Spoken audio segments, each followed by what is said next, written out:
Hari ini seperti tema kita itu peluang dan strategi industri kemasan plastik ya. Di sini saya ingin menceritakan mengenai industri kemasan plastik ya, seperti yang Bapak Said Kelana tadi bilang, dibenci tapi dirindu ya. Kalau kita lihat nih, kemasan plastik ini suatu consumer staple ya, kebutuhan sehari-hari ya. Kita bisa lihat bahwa kemasan plastik ini kita mulai dari pagi hari ya. Kalau dari pagi hari itu kita misalkan kita belanja makanan seperti bubur, otomatis menggunakan plastik. Kemudian kue-kue kita menggunakan plastik ya.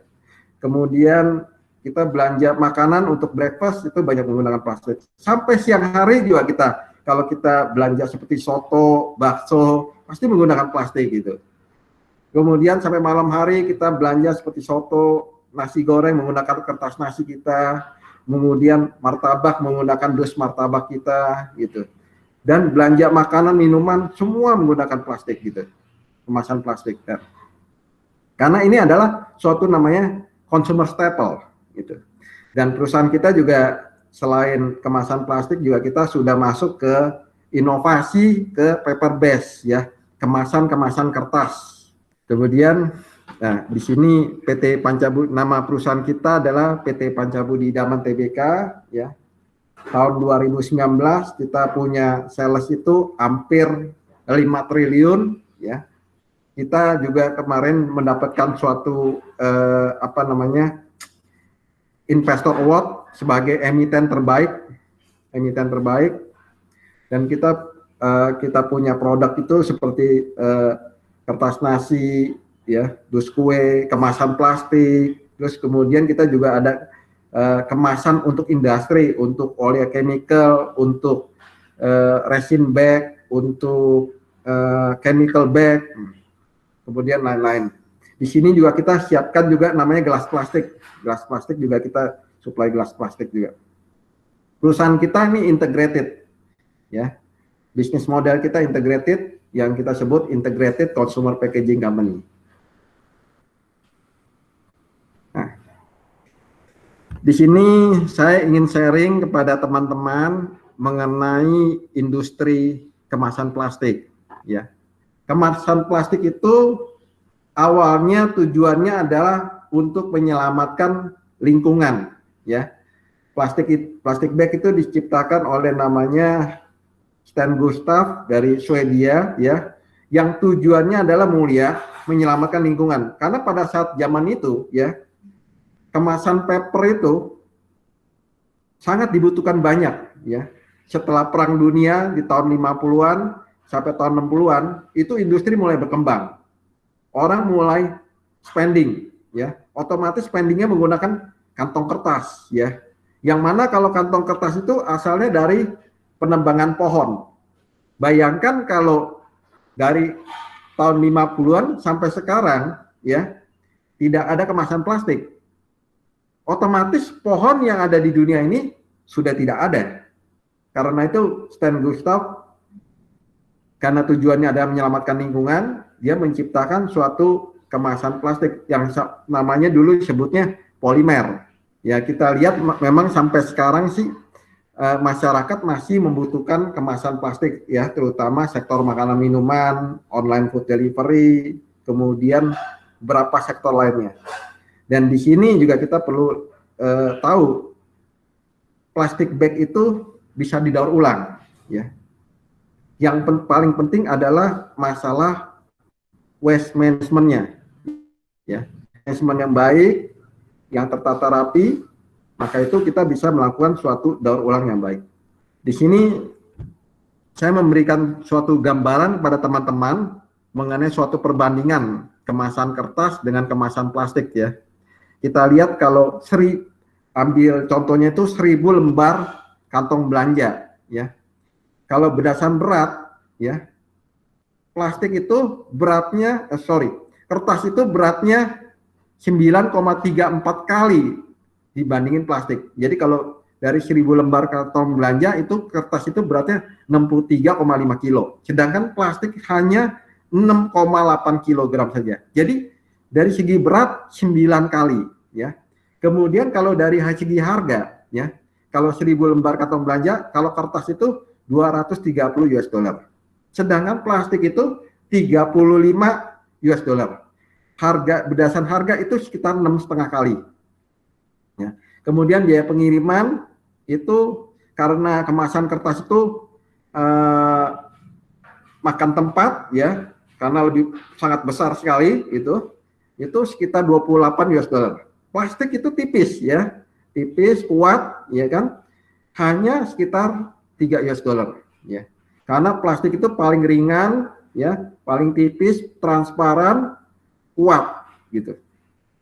Kemudian energi yang digunakan untuk menghasilkan 1000 kantong belanja yang terbuat dari kertas itu hampir 2,5 kali, ya, energi yang digunakan. BBM yang digunakan sekitar 1,6 kali, hampir 2,27 kali. Kalau kertas 1,66, plastik hanya 0,73. Terus kemudian emisi udara itu sekitar untuk kertas 1,47, kemudian untuk plastik 0,74. Itu hampir 2 kali, ya. Kemudian energi yang digunakan berdasarkan kilojoule itu kertas sekitar 1,7, kemudian plastik sekitar 684. Jadi plastik itu lebih hemat energi, ya.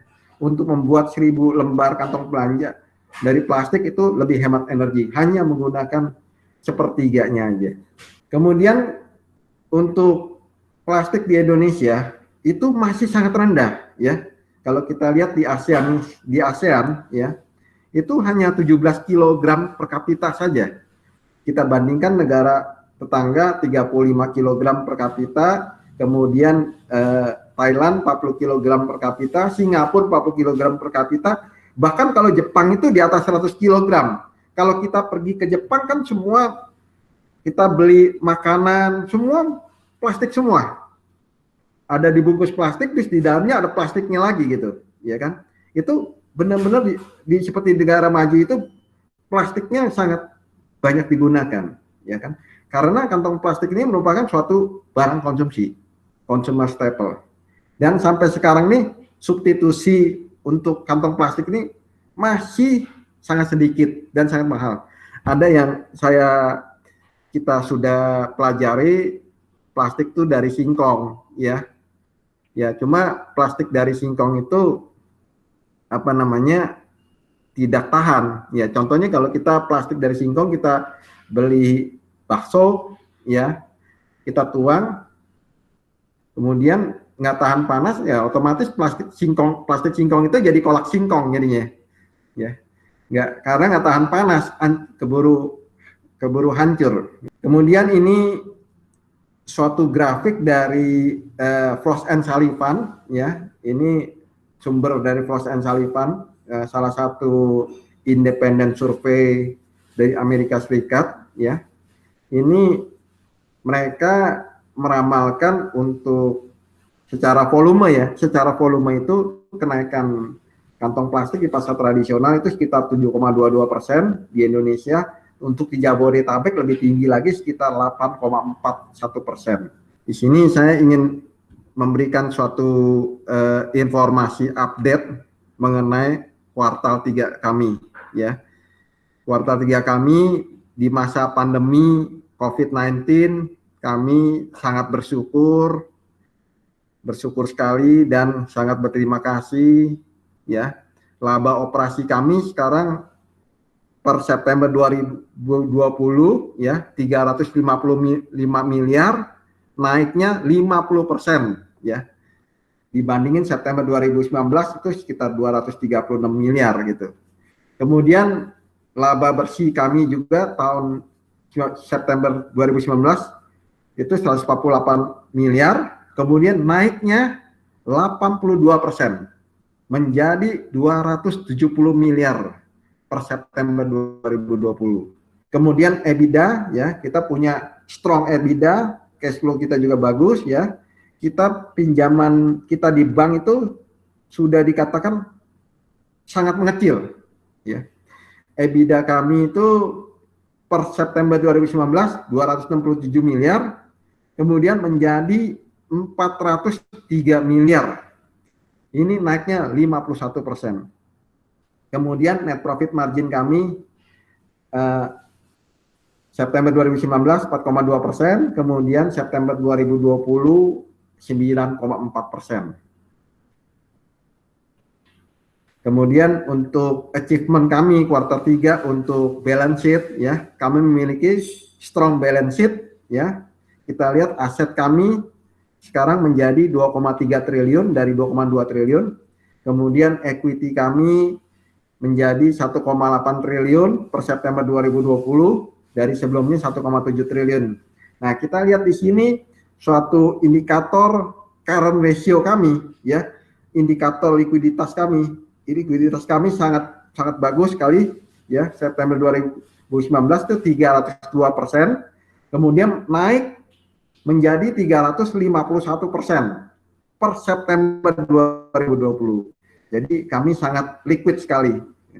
Kemudian debt equity ratio ya, karena profitnya naik ya, kita banyak melunasi pinjaman bank. Debt equity ratio kami hanya 28%, turun dari September 2019 34%, per September 2020 menjadi 28%. Nah, di sini kami juga sering memberitahukan kepada investor kami maupun calon investor kami perusahaan yang sudah 3 tahun ini membagikan suatu dividen ya, yang mana kalau investasi saham pasti tujuannya ada 2, 1 capital gain, 2 dari dividen gain ya. Dividen kami tahun 2017 43 per saham, kemudian 2018 50 per saham, kemudian 2019 itu 59 per saham. Kami tahun 2019 membagikan dividen sekitar 110 miliar lebih pada tahun untuk laba tahun 2019 yang kami bagikan di tahun 2020. Di masa pandemi COVID ini kami memberikan suatu dividen yang sangat besar sekali ya. Juga di sini ada gambar kami mendapatkan Investor Award ya. Di sini juga ada gambar di mana saya melakukan presentasi ke publik ya. Kemarin juga kita melakukan presentasi ke publik, pesertanya lumayan banyak, sekitar di atas 100 orang peserta. Kemudian selain pencapaian dari segi keuangan, kami mendapatkan suatu pencapaian dari segi merek kami ya. Merek kami untuk merek tomat wayang mendapatkan Best Brand Award ya. Sudah 11 kali berturut-turut untuk merek tomat dan wayang, ini dari majalah SWA dan Mars Consulting. Kemudian mendapatkan Top Brand Award ya untuk merek tomat dan wayang.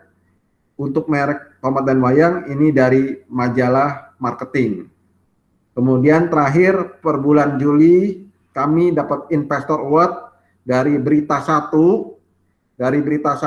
sebagai Best Emiten terbaik di kategori aneka industri.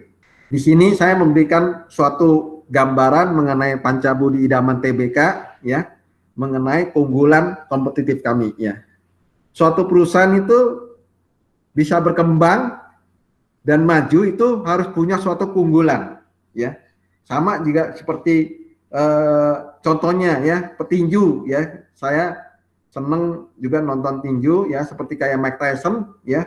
Kalau Mike Tyson punya suatu keunggulan ya kan, yang mana mempunyai suatu uppercut yang kuat, maka itu lawannya jadi bisa kalah gitu. Nah, perusahaan itu punya keunggulan kompetitif ya. Pertama, kami ini market leader. Kami ini pemimpin pasar di consumer packaging. Bukannya untuk show off ya, sombong atau gimana. Kami ini market leader, yang mana kami bisa dikatakan number 1 lah untuk di Indonesia. Ya. Kemudian yang kedua, kami memiliki 10.000 pelanggan toko. Nah ini yang paling penting. Kita memiliki 10.000 pelanggan toko. Ya, pelanggan-pelanggan ini biasanya berdagang di pasar tradisional ya. Tapi kalau untuk jadi konsumer kami otomatis jumlahnya hampir jutaan. Kalau ini kan tokonya aja, kan toko itu akan jual ke pelanggan-pelanggan lainnya juga. Kemudian yang ketiga, bisnis model kami terintegrasi. Yang keempat, kami memiliki merek, ya. Jadi sekarang ini orang membeli sesuatu itu, ya, berdasarkan merek. Ya kita lihat ya, memang kalau Bapak pertanyaan seperti investor juga banyak yang tanya, Pak, kalau mengenai plastik, kenapa plastik itu harus bermerek ya? Nah, seperti saya cerita juga, contohnya seperti kayak gulaku ya, itu gula itu bermerek. Otomatis kalau gula yang bermerek seperti gulaku, orang pasti akan beli dibandingkan yang gula tidak bermerek sekarang. Kita lihat seperti kacang kan seperti produk biasa, tapi banyak kacang yang bermerek seperti Garuda, Garuda Food, ya kan? Kemudian Dua Kelinci gitu. Kemudian yang kelima, produk kami bervariasi, ya. Kami juga melakukan diversifikasi produk, ya. Diversifikasi produk, kami juga tidak hanya di kemasan plastik, tapi kami juga masuk ke kemasan kertas sekarang. Bahkan beberapa produk-produk produk-produk yang sudah mengikuti zaman gitu. Saya mau terangkan sekali lagi, ini berdasarkan survei dari Frost and Sullivan, ya. Kami di Jabodetabek ini, kami menguasai hampir 50% pangsa pasar. Ini survei dari Frost and Sullivan, ya, independent survei, ya, dari Amerika Serikat. Home base-nya mereka di Amerika Serikat, mereka telah melakukan survei di pasar tradisional, kemudian di pasar modern, di Jabodetabek. Mereka mengambil berapa sampel, ya, kita mendapatkan suatu prestasi hampir 50% kita kuasain. Penguasaan pasar kita 50% di Jabodetabek, ya. Pesaing kami itu rata-rata itu yang paling tertinggi sekitar 13%, kemudian yang ketiga itu sekitar 10%. Ya, dan yang paling yang lainnya itu di bawah 10%. Kemudian penguasaan pasar kita, ya, yang saya estimasi market share kita di Indonesia itu sekitar 32%, ya. Ini sumbernya dari estimasi dari kami, kita menguasai dari seluruh Indonesia 32%. Tapi di sini masih ada 68%. Masih ada suatu peluang yang besar untuk kita untuk terus tumbuh dan berkembang. Nah, di sini saya gambarkan yang seperti gambar ini adalah salah satu pelanggan toko kita. Nah, pelanggan toko kita ini seperti ini. Nah, di samping-samping ini adalah penggunanya, ya. Ini ada tukang kue, kemudian ada toko kelontong, ya kan. Ini ada beberapa toko-toko juga gitu. Nah, ini kami memiliki di atas 10.000 pelanggan toko. Ya. Saya selalu bicara sama analis bank, ya, sama banker. Bank itu selalu memberikan suatu pinjaman kepada perusahaan yang memiliki customer yang cukup banyak, ya. Misalkan suatu perusahaan customernya B2B, business to business, ya. Customernya hanya 10 perusahaan, customernya hanya 10 aja.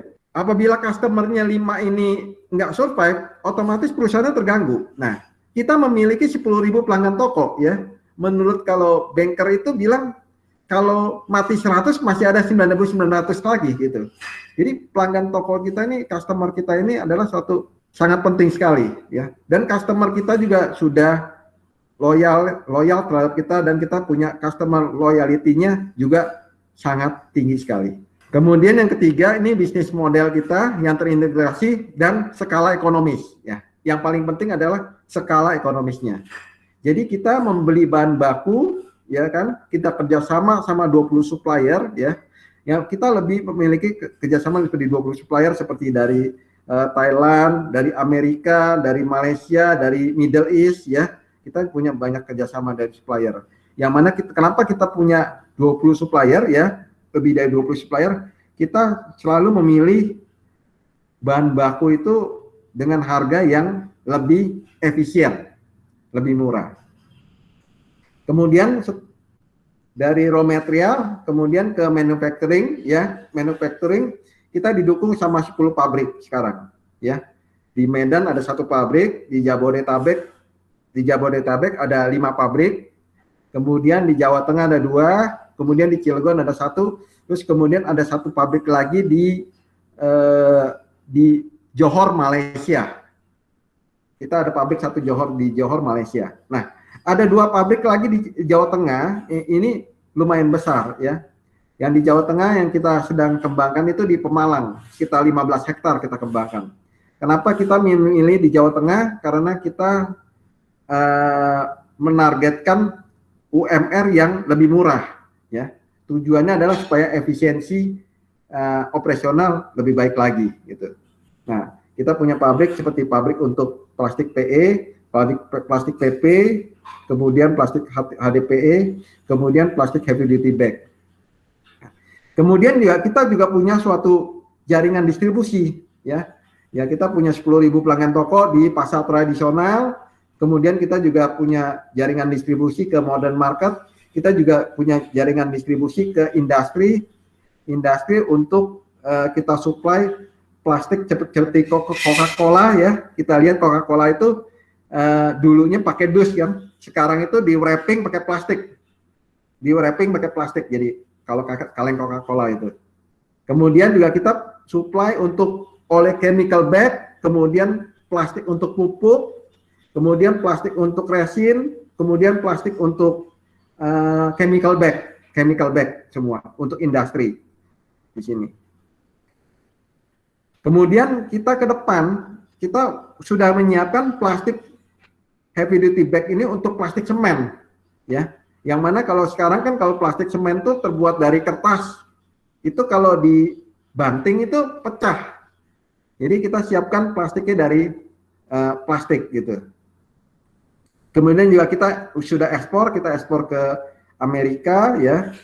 Kemudian kita ekspor ke Australia, ekspor ke Eropa gitu. Kemudian keunggulan kita yang keempat, kita memiliki merek yang sudah trusted, sudah dipercaya sama customer kita gitu. Ya, untuk pertama itu kita punya Platinum Best Brand Award dari majalah SWA. Kita sudah 11 tahun berturut-turut untuk merek tomat. Kemudian untuk merek wayang itu kita sudah 10 tahun berturut-turut. Kemudian Top Brand Award dari majalah marketing ya. Itu kita sudah mendapatkan di tahun 2019 untuk brand tomat, kemudian brand wayang 2020. Nah, kemudian di tahun 2020 kita mendapatkan suatu emiten terbaik ya, yang mana kita dulu pada saat go public di tahun 2017 kita memiliki investor kita sekitar 800 investor, dan saat ini kita sudah memiliki 1.600 investor publik, dan kita juga memiliki kinerja yang baik. Kita juga sudah mempunyai good corporate governance yang baik, maka itu kita mendapatkan suatu emiten terbaik dari majalah investor untuk kategori aneka industri per Juri 2020 di Jakarta. Nah, di sini saya tampilkan kita punya merek ya, beberapa merek kita. Untuk layer pertama itu seperti tomat, wayang, Sparta itu adalah merek kita yang top brand ya, merek kita yang prime brand. Merek kita yang top brand ini kalau di pasaran nih harganya lebih mahal dibandingin merek yang second brand kita. Ya. Biasanya kita memiliki strategi merek ini, ya kan? Yang pertama, layer pertama itu adalah top brand. Layer kedua itu kita sebut second brand atau fighting brand. Biasanya kalau untuk layer kedua ini kita biasanya untuk merek kompetisi, ya. Biasanya untuk melawan merek-merek kompetisi kita, gitu. Yang terakhir, kita ini memiliki produk yang bervariasi ya. Kita diversifikasi produk ya. Kita lihat dari untuk PE, plastik PE, kemudian untuk kemasan plastik PP, kemudian kemasan plastik HDPE. Kemudian kita juga punya gelas plastik ya. Kalau gelas plastik ini di jalanan itu banyak yang penjual kopi yang kita sebut kadang-kadang namanya Starkling atau Starbucks keliling lah gitu. Yang jual kopi, jual jual Ovaltine, jual segala macam, itu menggunakan gelas plastik kita. Kemudian food pack, ya kan. Kemudian kita juga sudah ekspansi ke paper base seperti kayak dus kue, kemudian kertas nasi. Ini kertas nasi ini kita kenal seperti kalau kita beli nasi goreng, ya kan, ini menggunakan kertas nasi kita gitu. Kemudian ini plastik yang untuk industri yang tadi saya sebut-sebut. Saya memberikan suatu perkenalan mengenai plastik PE, ya.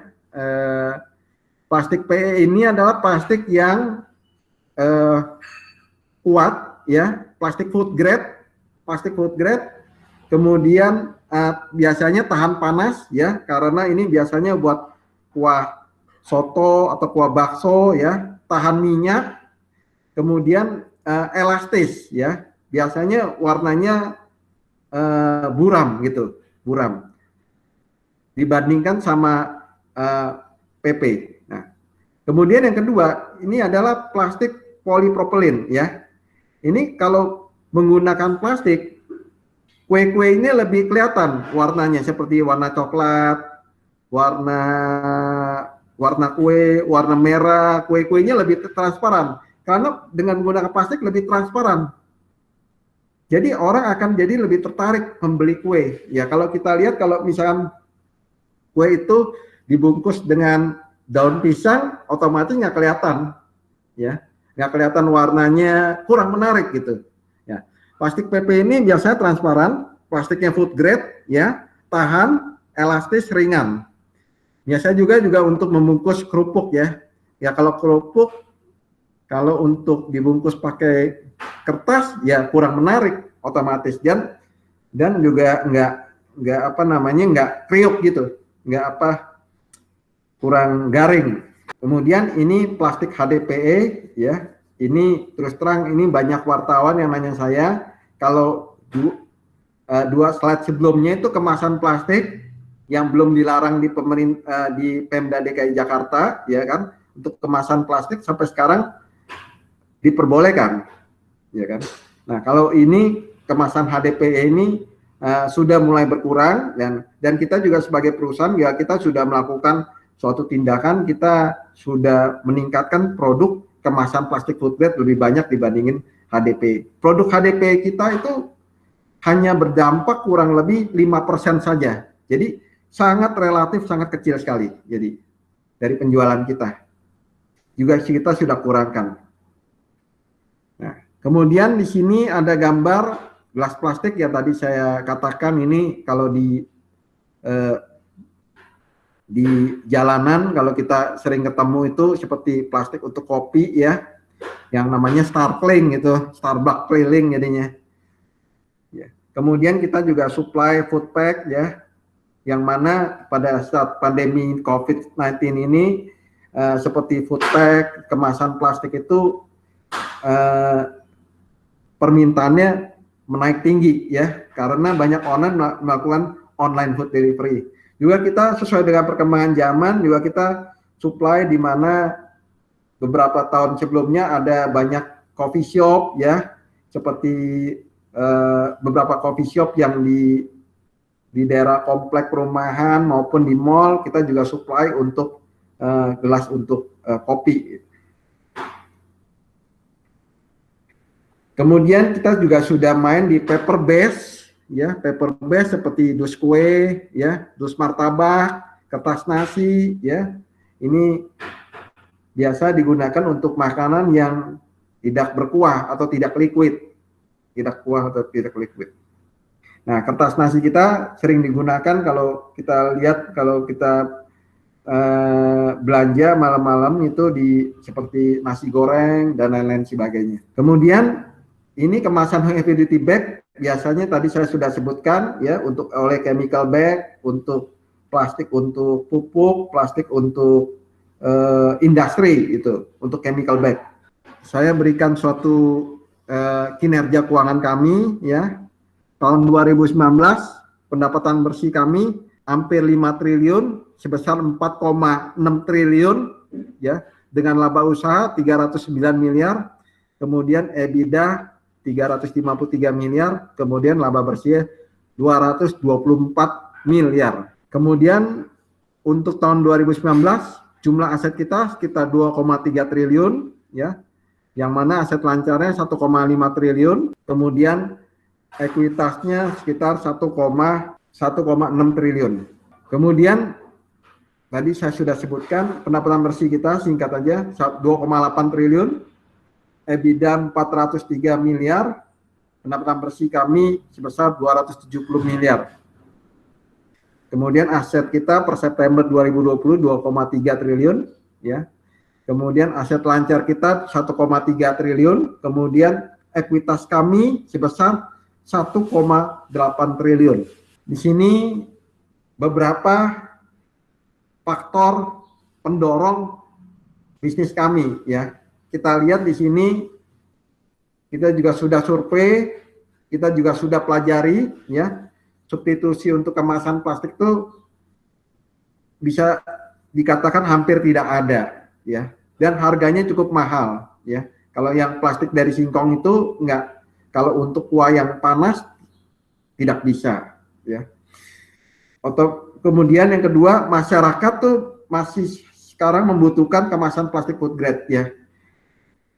Saya juga sudah memiliki data, kemarin penjualan kami juga secara volume memang secara rupiah itu mengalami penurunan karena ada penurunan harga, tapi secara volume mengalami kenaikan, tapi kenaikannya tidak tinggi, mengalami kenaikan sedikit. Jadi di sini masyarakat tuh masih membutuhkan kemasan plastik food grade, terutama untuk sektor makanan ya, di pasar tradisional, UKM, apalagi di masa pandemi COVID-19 ini ya, online food delivery akan makin banyak, juga plastik untuk sektor e-commerce. Jadi kami sudah membuat plastik untuk mendukung e-commerce. Kemudian dari Frost & Sullivan itu memperkirakan industri kemasan plastik di Indonesia akan tumbuh sekitar 7,2%. Nah, kemudian pelanggan kami sebagian besar tuh dari pasar tradisional. Nah, kita lihat pemerintah Bapak Presiden Joko Widodo ini sangat peduli terhadap UKM dan pasar tradisional. Kita lihat dari pemerintah akan merevitalisasi sekitar 1.000 pasar tradisional setiap tahunnya.